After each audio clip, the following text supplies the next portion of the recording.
I'll ask you some questions about underage drinking. What are your views on underage drinking? Do you think My views on on underage drinking? So do you think underage drinking. it's a huge problem? Well, basically, I would say it's fine in moderation. We brought our children up to drink a little, well, starting when they were young with diluted wine, and then they sort of gradually got used to it, and in that respect, I think underage drinking is fine. It's part of growing up. What is sad is when people drink far too much. They get excited, and I think it's a shame when they get to drink too much and lose control. And there is some of that, particularly in towns and city centres at the weekend. And that, I think, is a shame. But I think they grow out of it. They realise that they don't want to wake up with a hangover in the morning, and they don't want to show off as they do when they're very young and start. And as I say, I think they grow out of it. And I don't think the problem is as bad in the UK as it was. I think it was very bad about 5 or 10 years ago, but there is a bit less of it. But when it happens, obviously it's not good for anyone. No. They make a mess in the city centres, and don't do themselves any good. And to some extent, what worries me about that is that particularly the girls become vulnerable, and they lose control, and perhaps sometimes they're taken advantage of by adolescent young men.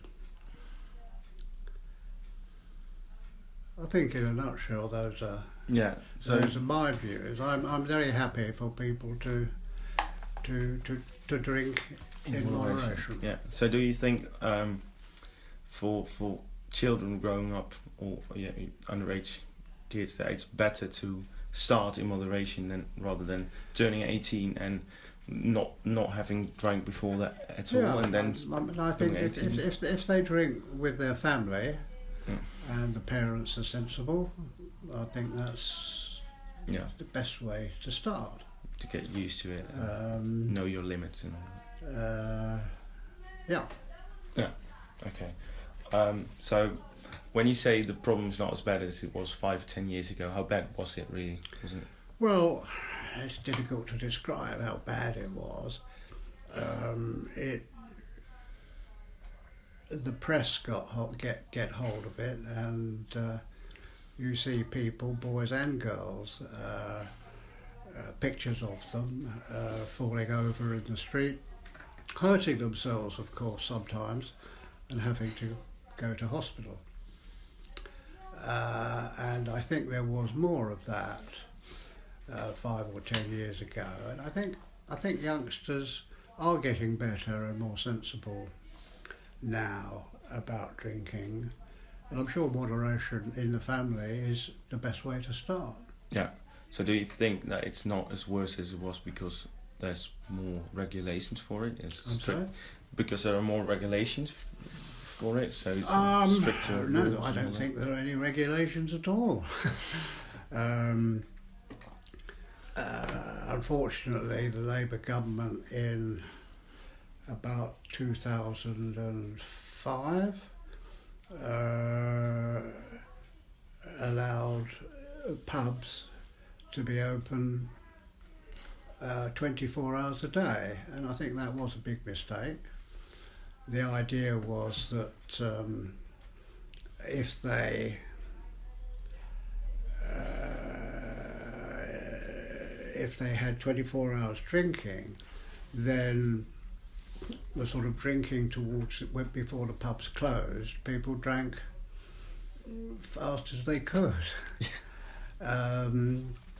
But with 24-hour drinking, I think it gave a sign that drinking a lot was okay. Yeah. And I think that was a bad law. It's very difficult to stop. I mean, if you passed a law now saying pubs can only be open from 11 o'clock in the morning till 10:30 at night, I think there'd be an uproar. Yeah, there would be. So when you say it's in the city centres, do you think it's worse in the cities than it is in the countryside? I'm sorry? You say it's mainly in the cities, in the city centres. Well, it's probably also in other places that are not cities, but it's not so easy for the press to get pictures. All they've got to do is go to the middle of London on a Friday night, and they can be guaranteed to find somebody making a fool of themselves. So I suppose it's probably more general than perhaps I've been suggesting, but it's easier for the journalists to exploit it. So they make it look like it's... Yeah. I think that's about it. Yeah? I think that's all I was going to ask you. Yeah. Right. Thank you very much. Pleasure. Thank you. Oh. Yeah, that was 7 minutes 20. Yeah. My arm. Anyway, thank you so much. Yeah, I really like it because